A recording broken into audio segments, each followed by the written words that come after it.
Hola a las personas. ¿Por qué tienes que ver La fiesta del fin del mundo? Bueno, el principal motivo por el que tenéis que ver La fiesta del fin del mundo es porque es un cortometraje codirigido por Paula González, que es colega, y ya solamente por eso es colega de la carrera, así que por ese motivo ya tenéis que verlo. Pero como entiendo que no os valdrá, os cuento más. La fiesta del fin del mundo, además de estar codirigida y coescrita por Paula González, está coescrita y codirigida por Andrés Santa Cruz y Gloria Gutiérrez Álvarez. Y la historia se ubica en Madrid en abril de 2020. Exacto, en lo más gordo del coronavirus. Un poco para contaros de qué va, en este contexto, una chica que está aburrida en casa y un chico que se siente solo hablan entre ellos por un chat. No sabemos de qué red social se trata, por un chat.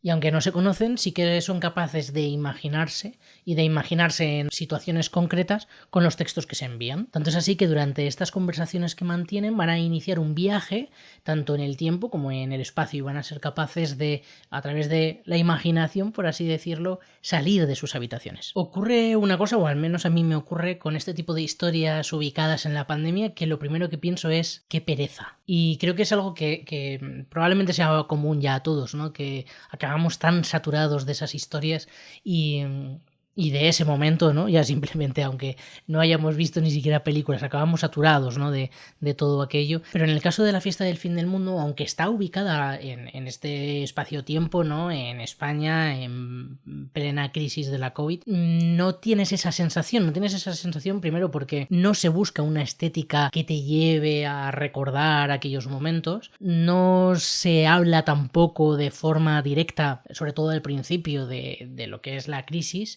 Y realmente cuando hablan de ello tampoco hurgan demasiado en la herida, ¿no? Y no buscan el efectismo de todos encerrados en casa, todos deprimidos, la gente muriendo por las calles. No se busca tanto eso, sino reflexionar sobre dos personas que están en espacios distintos, ¿no? Y que no se pueden ver y que sienten una serie de cuestiones que es verdad que fueron muy típicas de ese momento, ¿no? El sentirse solo, el sentirse aburrido, pero creo que por cómo está tratado realmente podría no estar ubicado en la crisis del coronavirus, ¿no? Podría estar casi ubicado en cualquier momento y en cualquier lugar. Quiero decir que al final el conflicto está causado por que no pueden salir por la cuestión del coronavirus, pero la realidad es que no es importante el coronavirus. No os asustéis, ved el cortoleches. Al final lo que buscan con este cortometraje sobre todo es hablar de algunas emociones, algunas sensaciones que seguramente muchos tardomillennials sobre todo y la generación Z se sentirían bastante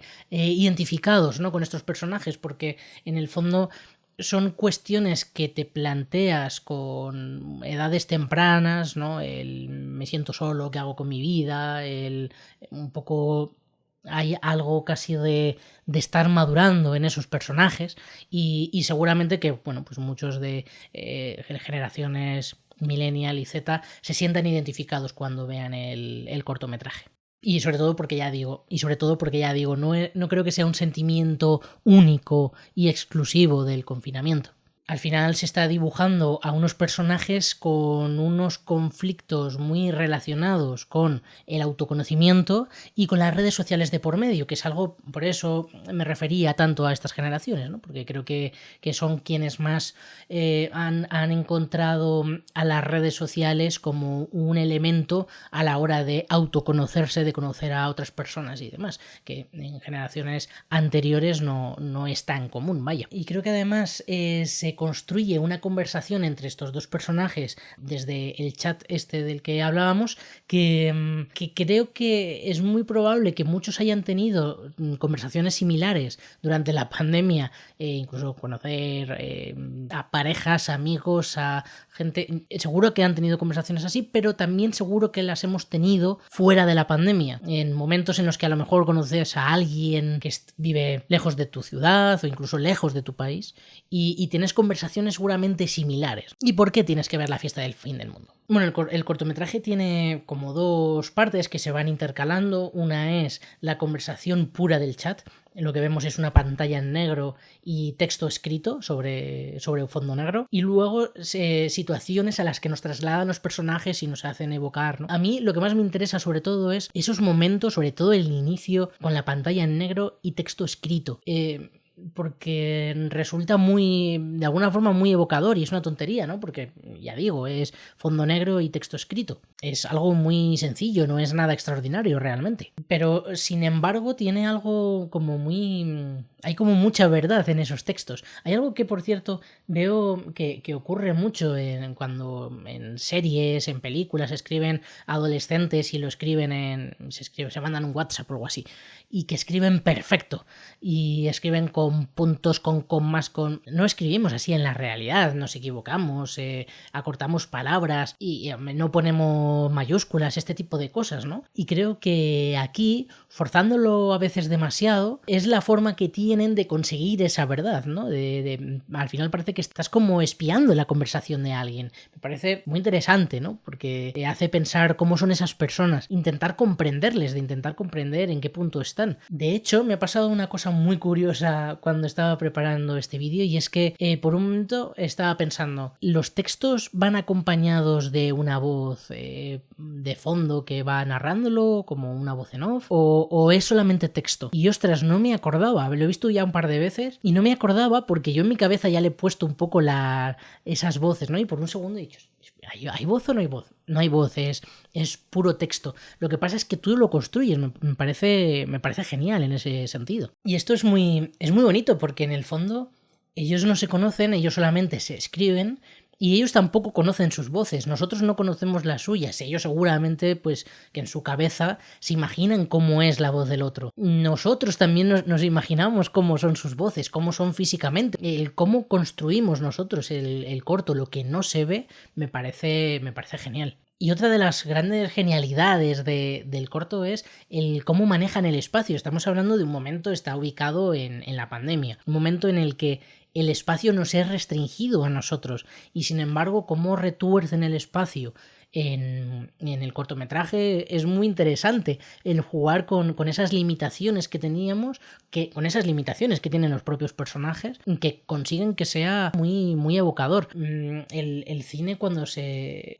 crea, cuando se empiezan a contar historias, parece que lo más importante, y muchas veces pensamos que lo importante es lo que se ve, ¿no? Lo que aparece en pantalla, pero en muchas ocasiones es casi más importante lo que no se ve, es mucho más evocador, mucho más rico, nos hace trabajar como espectador. De algún modo el espacio cinematográfico lo que nos ofrece es lo que se ve cuando plantamos la cámara adelante, lo que no se ve pero que sabemos que existe aunque la cámara no nos lo esté encuadrando, y lo que podría verse, ¿no? Que no sabemos exactamente qué es o cómo es. Con lo cual se generan ahí como unos juegos muy interesantes y en este cortometraje pues se puede ver. Y aquí ya suelto la fricada del día. Esto lo consiguen principalmente porque no he contado los minutos, pero a lo mejor un 70% del cortometraje es en negro, con letras, con textos, con mensajes. No vemos a los personajes, no vemos a lo más importante, los protagonistas, quienes están viviendo esas emociones. Solamente vemos sus textos en frío. Nosotros somos quienes le damos esa emoción, ¿no? O nos imaginamos esa emoción. Pero a ellos no les vemos sentir, no les vemos cómo son sus caras cuando reciben el mensaje del otro, cuando se lo envían, cuando proponen, cuando... No lo vemos. No vemos tampoco si están en un espacio abierto, si están cerrados, si están con más gente. Los espacios aquí juegan un papel muy importante al no estar. Y luego además existe otro espacio abstracto, porque lo que vemos es la pantalla en negro. No estamos viendo un chat realista, no estamos viendo algo que podamos identificar con WhatsApp o algo así.